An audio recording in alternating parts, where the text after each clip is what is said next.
this month we are not doing a Pride readathon. What I have decided to do is try and read books that I predict I will give 5 stars to. So I will talk about the first book that I am currently reading, that I have, ever since I started it a couple years ago and have been wanting to buy a physical copy of. I finally have a physical copy, and now I am really hopeful that I will end up giving it 5 stars. That book is Going by Coastal by Dahlia Adler. So even though I am not doing a Pride readathon here, I am very happy to be kicking off Pride Month with my own representation in a book. And yeah, if just a little close up on our cover here, this story idea just speaks to me full-heartedly. Think Life is Strange. Think, oh gosh, trying to think of a good movie to compare it to, but think Life is Strange. Okay, first off. Second off, we follow our main girl, Natalia, and she has divorced parents, one that lives in New York and one that lives in LA. Her dad, she's living with her dad in New York City, and she has to make a decision whether to stay in New York City or go spend the summer with her mom in LA as an intern at her mom's job. And instead of us figuring out like what decision is she gonna make by like the end of the book, as things typically would go, we follow both choices. We follow her in New York with her dad, who challenges her to like take a little bit more risks this summer, finally get the name of the redhead that she's been crushing on, get a job. So we follow that timeline. And then we follow another one where she does go to LA to stay with her mom. And there she meets her fellow intern at the job that they're at, and gets swept away into like just taking a risk and coming a little out of her comfort zone and meeting new people in both timelines. And we get to see kind of the correlation between like what the choices affect and what they don't. Like some things like wording, like dialogue, conversations, like crossovers, they all like they either are super different or they're kind of the same or exactly the same. And I just ooh, like Life is Strange, favorite game series of all time. I don't play a lot of video games, but I love those games, especially True Colors. Steph, I love Steph, if you know who I'm talking about. She's one of the love interests in True Colors, and the best. So, anywho, enough about Life is Strange. Going back to Going by Coastal. Yes, I started this book for like a book tour a long time ago, like probably 2-3 years at this point, and got halfway, but I didn't have a physical copy. And I was waiting until I found the right time to get a physical copy, and I finally did, and I'm almost done. I am now, let's see, page 174 out of like 320, so almost there. I've been like waking up super early in the mornings this past week, so I've been trying to like plow through it, but this is definitely a book that requires a little bit more of taking your time. So I am a speedy reader, so this is a little different for me in that regard, but yeah, incredible stuff. Love the concept. Now I want to give this 5 stars at the end of the day. Okay. So far, I'm not fully set on the love interests in both timelines, which is a problem. So we're gonna see how that continues to go. But regardless, this is the first one I'm predicting I'll give 5 stars to. So I will let you know my rating when I finish it. I finished 2 books, and they're not 5 stars. So let's talk about them. The first one I finished, Going by Coastal, and like I said, I loved the premise, and like when we were with Natalia's like family, like her interactions with her dad or her interactions with her mom, I actually like really enjoyed those parts. And if we had purely a family story about her and her divorced parents, I probably would have given this a 5 star.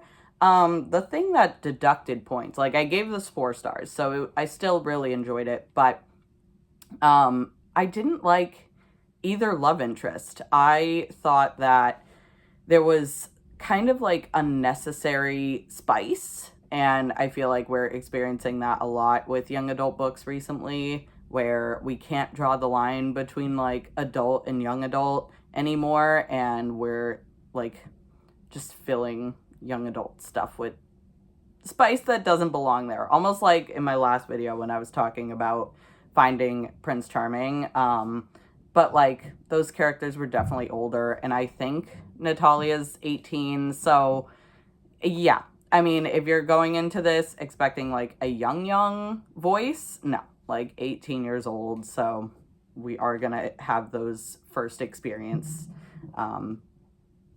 type of deal going on. First experience things. So, yeah, but like I said, regardless of that, the love interests didn't feel believable. I mean, like maybe Ellie, the redheaded girl, in one perspective, matched up, but I also just didn't like certain qualities about her. And then Adam, I didn't like how they started out, and then the way they kind of came together was kind of very messy, like in my opinion. So that's that. I still like really love the uniqueness of it, and I love the bisexual rep in it, and I just think like if you want something interesting for a summer read, I highly recommend. So that was Going by Coastal. Unfortunately not the 5 star I wanted to give it. Then I wanted to pick up this next book, 1 because it's short, 2 because I could not stop hearing my brain being like, read this book, read this book, read this book. So I went into it not really anticipating 5 stars, because books of this nature I usually don't. But I still wanted to give it a shot. And I like read it almost within a day. Like I would say within 24 hours, definitely. I had like 20 pages when I went to sleep on Tuesday left, and then I woke up and finished it. But also just fun little tidbit of my Tuesday. Me and my husband had waited in line to pre-order the Nintendo Switch 2, which I'm not the gamer, obviously, but I was like, I'll just take this book and I'll read while we're sitting. I only read like 50 pages, so like I read something, but it was very hot, and I was like getting a weird stomach pain going on, which we've overpassed, thank God. But yeah, so anywho, the book that I'm talking about is Natural Beauty by Ling Ling Huang, I believe. This book was bizarre, okay? What can I say about it? So the basic premise is that our main character was like a piano prodigy back when she was in a conservatory, and now she was seen as a dishwasher at a restaurant, and this woman invites her to work at Holistic, which is like this beauty supply store of some sort. And then, you know, she's supposed to try the products. She's supposed to, you know, like really take this job seriously and be one big happy family. And things just turn really dark and we learn truths about this business and the company, and the people who run it, and what happens when you have these products or when you use these products. And some scenes I had to like read over again, because I was like, did I just read what I was reading? I gave this 2 stars. What really deducted points was that the writing was so disjointed, and I don't know if this is because it was an advanced reader copy or what, but either way, I was not like, I was in it, but it was more to see how much more bizarre we get, than actual like genuine enjoyment. The talks about racism and like class and everything, like those topics were important, and I was really interested in those. I kind of just wish we got more time in the beginnings of her working at the beauty supply store than we did. I feel like we jumped right into everything going wrong, and then like we got a couple full chapters about her experience being like, going to this conservatory and like being the piano prodigy and all that. There was hardly any depth that was needed in order to convince me of this story and these characters. Yeah, and I feel like with adult books, sexual things get brought up in the most random moments, and I feel like it's so unnecessary. Like for something like this, there didn't need to be some of the things that were in there, and especially towards the end when we learn what's going on in one moment, and I'm like, okay, did that really?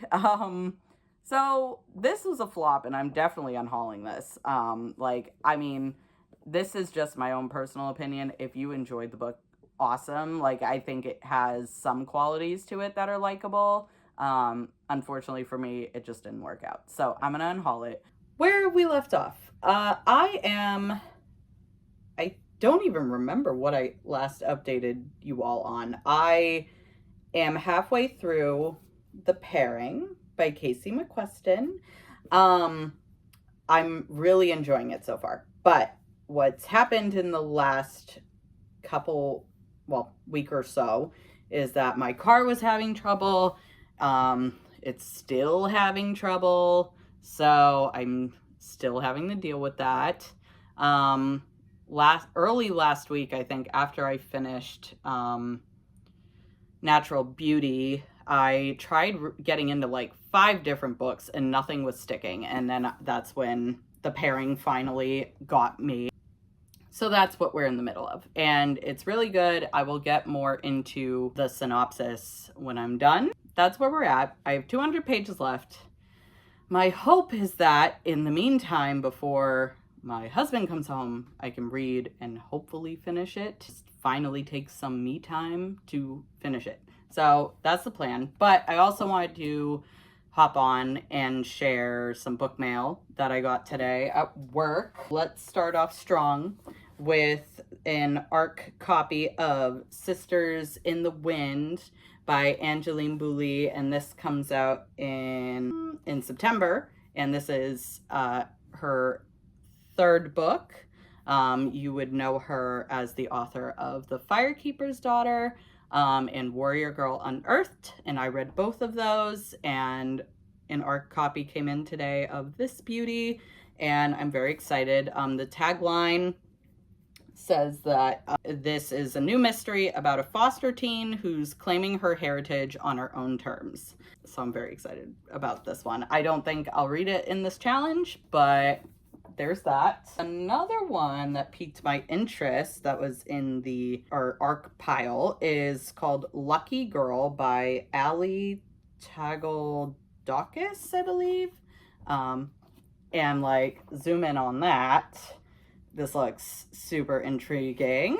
Comes out in November. And what intrigued me about this is that the main character, Lucy, she gets discovered and cast on a new dance reality show. And I grew up watching Dance Moms, and I'm a big reality show watcher. That already sucked me in. And then the pop star judge takes an obsessive interest in Lucy and her talent, and then she begins this whole extravagant journey through talk shows, movie sets, and Hollywood parties as a teen. And then she becomes more alienated from her family. And then, you know, as she's growing older, she's getting more regrets and you know, all that kind of stuff. Yeah. So I'm just like, this is sounding so like perfect for me. So like this one may end up in this challenge because it seems like a really quick read and there's short chapters, and yeah. So if I read this month, I'll let you know. Then I got an art copy of the author of Honey and Spice's next book, which comes out in September, called Sweet Heat, and I just love the cover there. The main character hosts a podcast about modern love, even though her love life's a hot mess. And then her ex comes back, and then she has to decide if she wants to risk it all or let her heart burn again. So, Sweet Heat. Definitely intrigued. I had a copy of Honey and Spice. I don't know if I even still do. It might be buried in a tote somewhere. I don't know, but I'm definitely intrigued about that. And then another arc, Girl Next Door by Rachel Meredith, coming out also in September. And zoom in on that. And this follows a young freelancer who returns to her suburban hometown to uncover why her childhood next-door neighbor's best-selling book appears to be an epic love story about the two of them. Yeah. Queer and like just books, and yeah, this sounds so good. And then lastly, I was tending to a section in the store today and came across this nonfiction book. And I am definitely intrigued by a certain type of nonfiction where like it's more on a narrative aspect, or like, you know, just about people. Like I'm definitely more on a nonfiction about like stories about actual people than I am about actual fact and like, you know, learning about a particular interest. So I came across this one and I was like, what is this? Like, this just sounds so interesting. And that is Strong Passions, A Scandalous Divorce in Old New York by Barbara Weisberg. And why I'm intrigued about this, because scandalous divorce, hello, with rich people. So this is about Mary Strong and Peter Strong. So this is set in 1862. Okay, well, not set. This took place in 1862.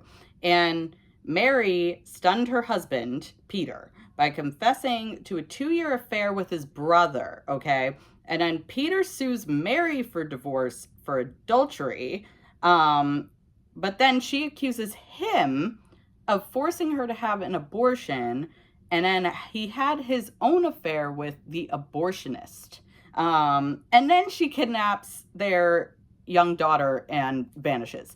And so I'm just like so captivated by that mess.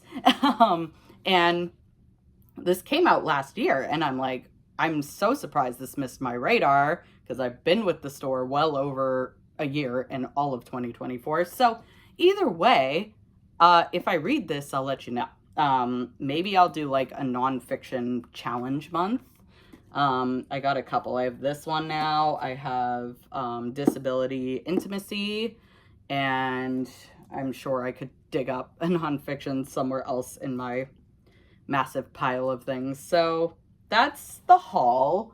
I've definitely gotten more books recently and just haven't really shared those, but maybe at some point I'll do a little haul again. But so let's see how far I get in the pairing today before we go see Ballerina. Oh my god, I have to read y'all this paragraph. Like, can we talk about love interest of the year? Okay, here we go.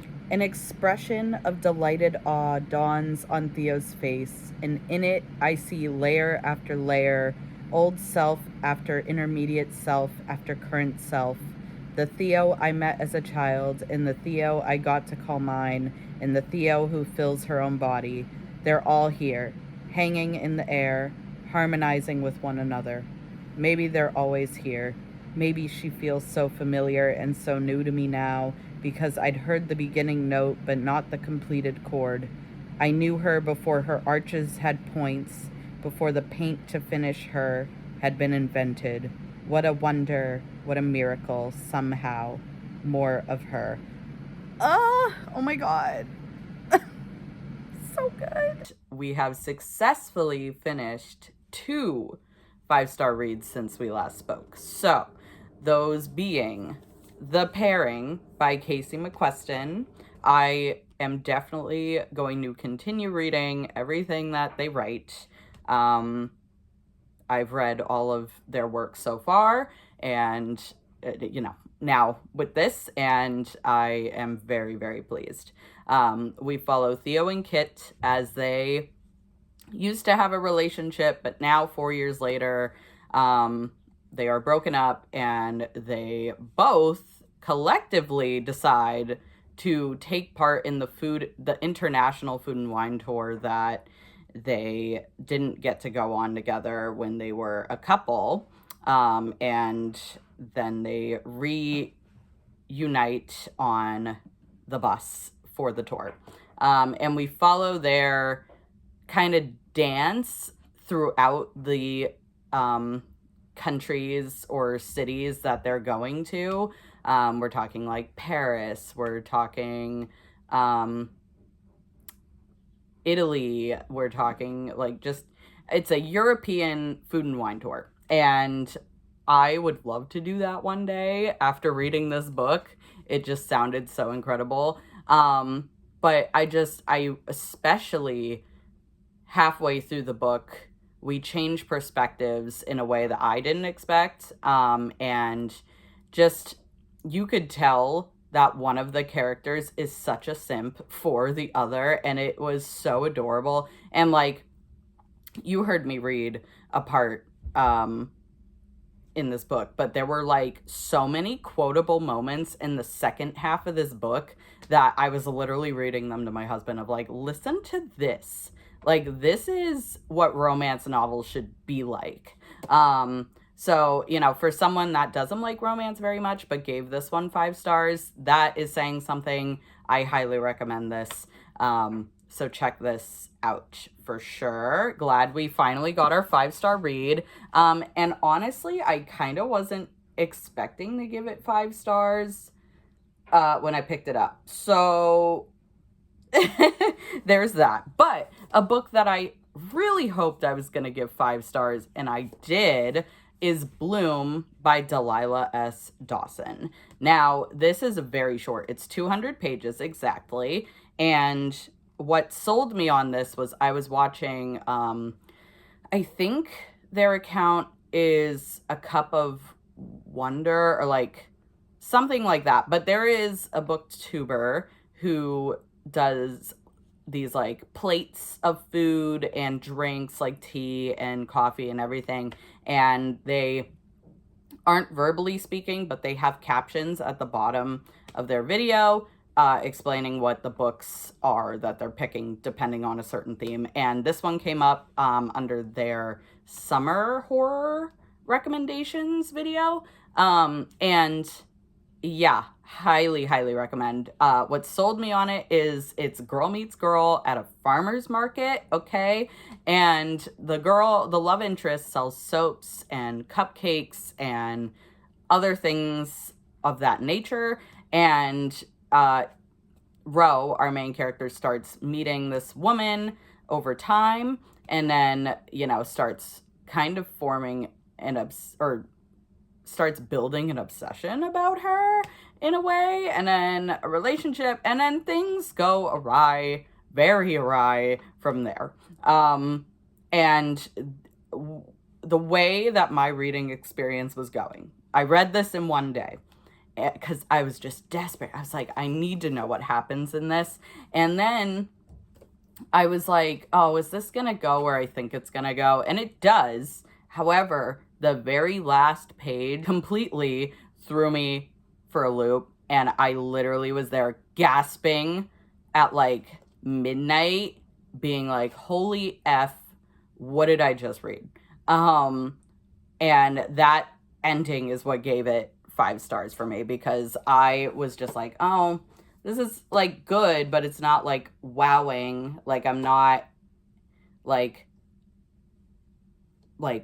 traumatized yet. Because I have like very, like it takes a lot to get me into what needs to, like the mode I need to be in, like horrified, like sad, like overly happy, you know, like kind of most books kind of have my emotions at a flat line, whereas this ending, like like I was just so completely surprised.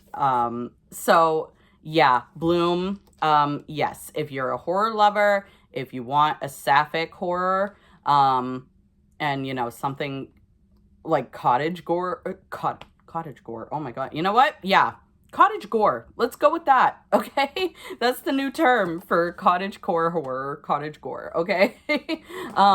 So where are we at now? I'm gonna read a book called A Show for Two, by I think Tasha or Tashi Buin, something like that. I read Counting Down with You last year, one of my favorite books of last year, and this was her second book, her sophomore novel. And yeah, I'm just excited about that. I'm like almost 100 pages in and going good so far.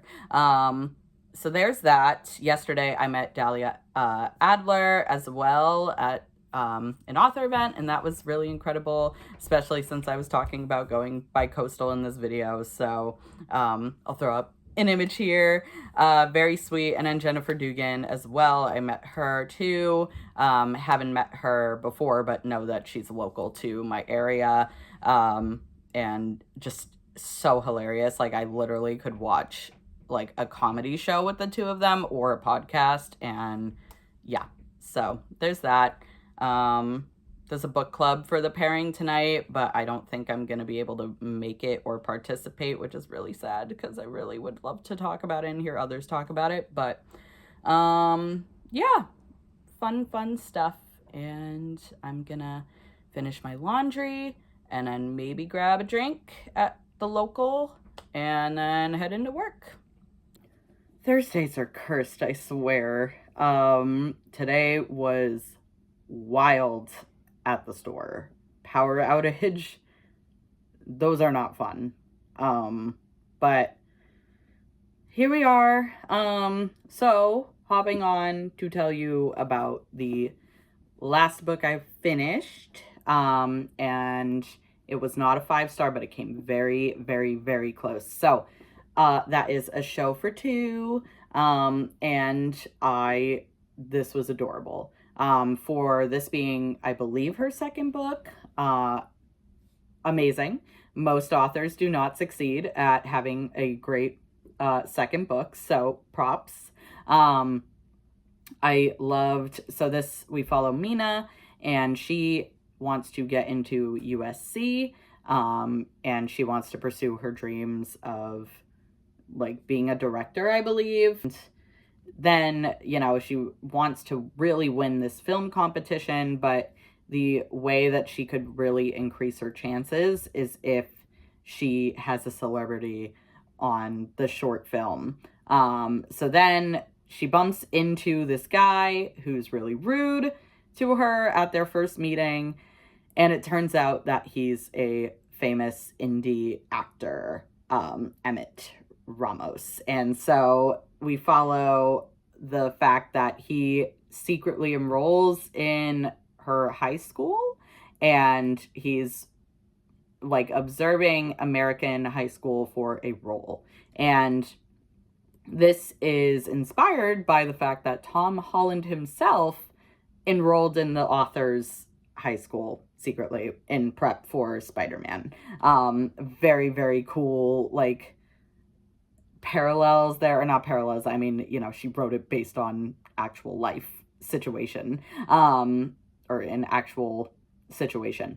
But like, just the enemies to lovers part of this, so good. I was all for it, and I loved Emmett's character, and I loved Mina's too. Like, she's very headstrong, she's very stubborn, and like, but she has goals, and she really cares, and you know, she just wants to get away from her toxic parents.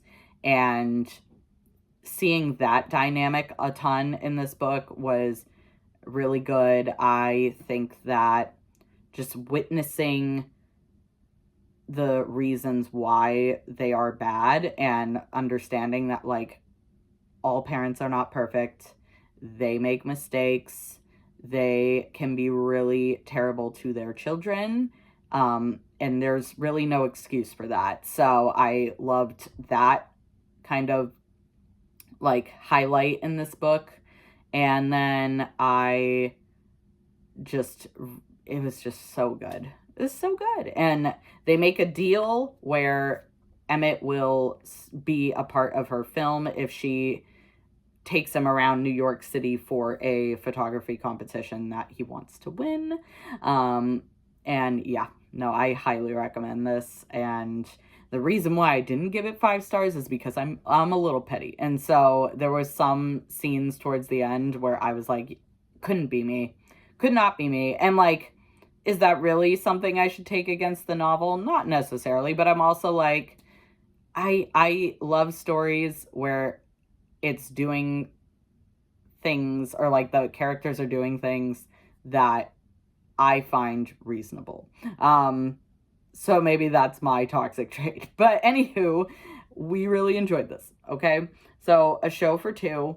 And then we are reading another book that I am currently, that I'm not gonna mention here. We interrupt this programming to indeed share that we will be revealing the title of that I will be reading in the next few clips. So enjoy this partial reading montage of The Long Walk by Stephen King.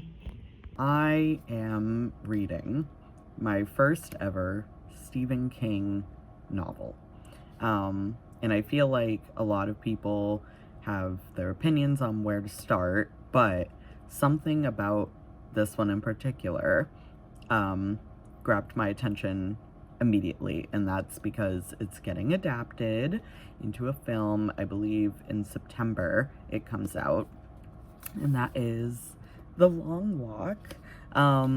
If you really like The Hunger Games, this is like, I feel like it's gonna be way darker than The Hunger Games could have ever got, which is really saying something. But I mean, it's Stephen King, so what else do you expect? This is about a competition where 100 people compete, and the winner, the last one walking, wins everything that they could ever want for like the rest of their life or something like that. But just looking over, yeah, anything he wants for the rest of his life is the prize. And so I'm not even like supposed to get into this yet. Like, I have a book to finish, but I just read the first chapter and I'm already like, wow.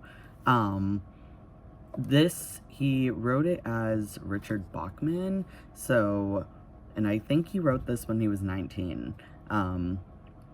Already, like, just super intrigued and just ready to be floored, I hope. Like, I just want really horrifying, wowing, surprising moments as I read this. But I thought I'd do a little reading vlog, as I am experiencing my first Stephen King novel.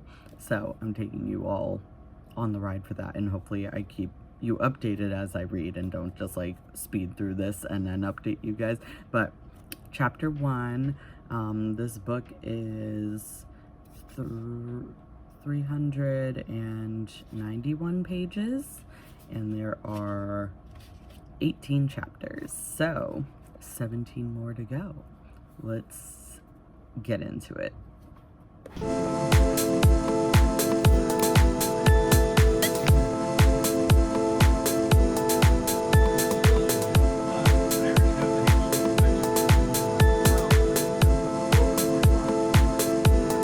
We're on chapter 6 of The Long Walk. I have had such a week, and it was nice to finally blow through a few chapters this morning. So obviously this is going to be spoilery, and I believe I put a warning up before you've gotten to this part of the video. I'm going to go into detail about what I'm reading as I'm reading The Long Walk. So if you've gotten this far and didn't see the warning, I will be sharing spoilers, okay?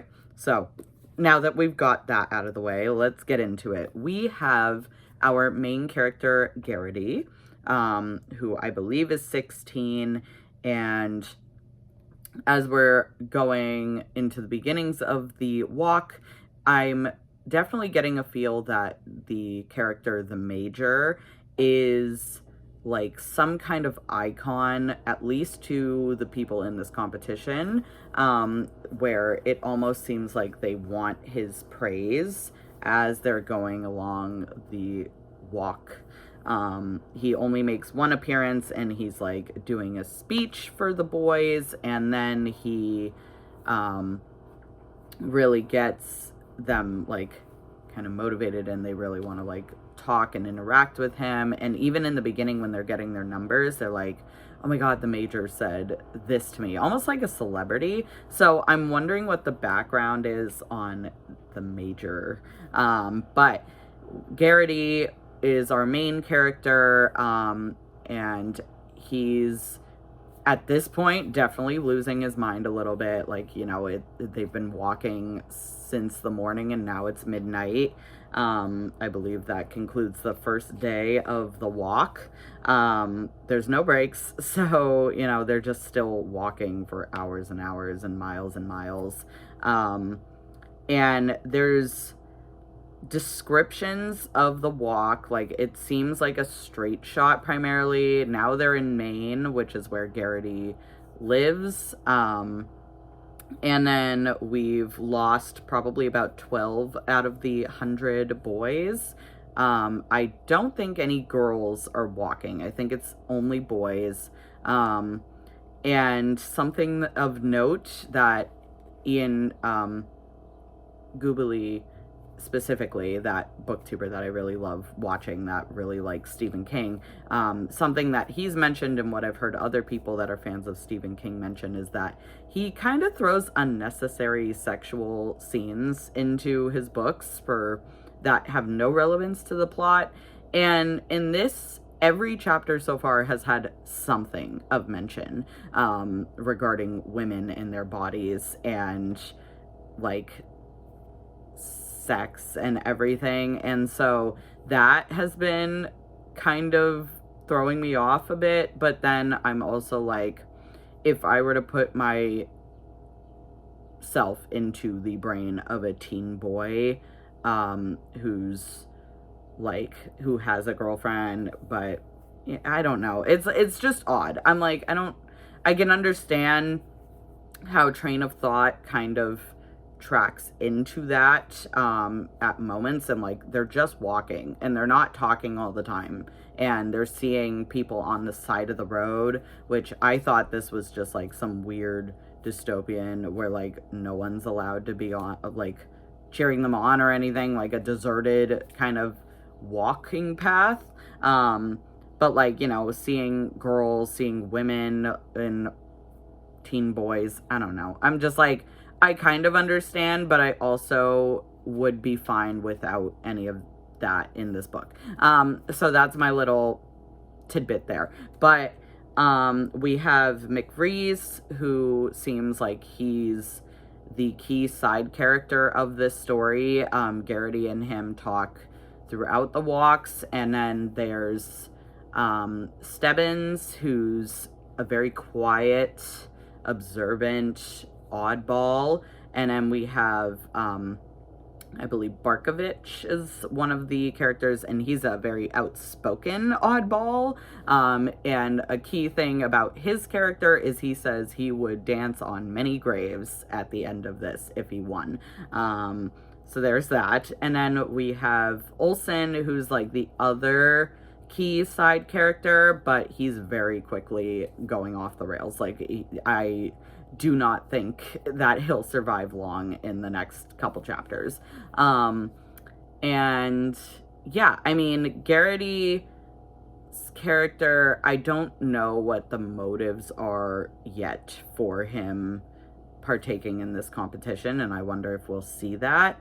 I am liking in the conversations, like, the topic of morality, and like if there's regrets for doing this. There definitely seems to be at this point. And like, is it even worth it in the end? And there was a very descriptive scene that Stebbins gets into about how he witnessed the end of one of the long walk competitions, and I wonder how many long walk competitions there have been, where the final two were approaching the end, and one of them, the second place, if you will, fell and passed out and got shot, and then the last remaining person, the winner, he was whispering and talking to the second place person, and like, you know, on the ground with him, and the guards were asking him, like, what do you want? What's the first thing you want, since you've won everything you could ever ask for? But no answer, and like, Stebbins doesn't remember what happened after that. And I'm predicting that even though there's gonna be one last person standing, they are not gonna be okay ever again. So I don't know, it's dark. It's definitely dark, and I feel like we haven't gotten to the real crux of this novel yet, and that's exciting me in like the weirdest way possible. I'm loving how quick this is moving. I read about 70 pages this morning from where I was at, and there's I'm on 124 out of 391. So we'll keep reading and see where we're at, and hopefully tomorrow I can read some more. So that's the update for now.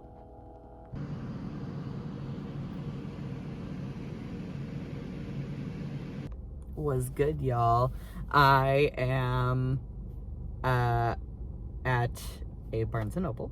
I dropped off my husband at work, and I'm gonna spend today reading. So that's that. Beginning work on July's challenge, which is my husband picking reads at random for me. Almost like a Christmas in July in a way. But I wanted to wrap up June's video. Initially, I said I wasn't going to share what the final book of June was, that I was going to possibly do a like reading vlog for, but I realized I was reading straight through the end of it, like the last 200 pages, and didn't record any footage for that. So you have probably just finished a little montage of me reading through a couple chapters the other night. But what I will say is that book is in fact The Long Walk by Stephen King. I gave it 4.5 stars. Very close 5. I think I just anticipated more than what I got, and that's what docked some points for the rating for me. But in terms of like spoils and everything, like we knew Garrity was gonna win, absolutely. But like they were saying throughout the novel, like there's really no real winner. And there was one line that I don't fully remember, but it like really chilled me and like really kind of described this book and this competition and the concept.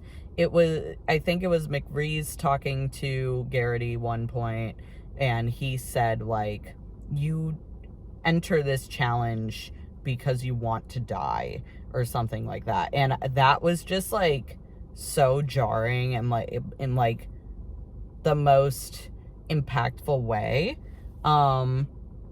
And like we don't learn too much about the characters' backstories. We don't learn too much about this competition, and like it was kind of like reflective of, you know, people that watch reality TV, that watch competition shows where you're just like, there's like normal fans and then there's like obsessed and crazy fans. And they were even talking about like bottling, like wiping up someone's like poop and then bottling it up, like, and selling that or keeping it as a souvenir. Like it's just, it, like you can't be that disgusted. Like, I mean, you can be disgusted, but you can't be that surprised by that, because people do crazy things. And I would not be shocked if, like, for whatever competition or concert or whatever, anything with celebrities and fame, everybody wants a piece of that. And I think that's what this book was trying to say in the competition aspect. And then Olsen was such like a crux character. Like I knew something bad, really bad, was gonna happen with him, and it was brutal. That was like the most descriptive, brutal scene, and I really wonder if they're gonna go that graphic in the movie. They probably will. And rewatching the trailer made me really, really excited, and watching it again made me realize that like I wasn't actually seeing like wild, horrific things like supernatural. I was definitely just seeing more like gruesome and gory kind of stuff, because like they're walking for like 5 days by the end of the novel. And like they could stop, they could sit, they could kneel, they could run, halt, you know, all these different things, but they get warnings. And like, you know, once your 3 warnings are up, you're done. Like, you're dead. I was really disappointed about McReese's death. I think that happened so abruptly and with little fanfare, or like no fanfare actually. And then for it to be Stebbins and Garrity at the end, it was wild. It was wild. But my first Stephen King novel, so you guys get to witness my thoughts with that, and I'm definitely like intrigued by anything else he writes now. And I'm like, will I become one of those Stephen King fans? Who knows? Maybe. But yeah, so thank you for watching. I am going to hopefully take advantage of my day today, and then I will check in with you guys when it's July's video. Thank you for watching. Give a like, leave a comment.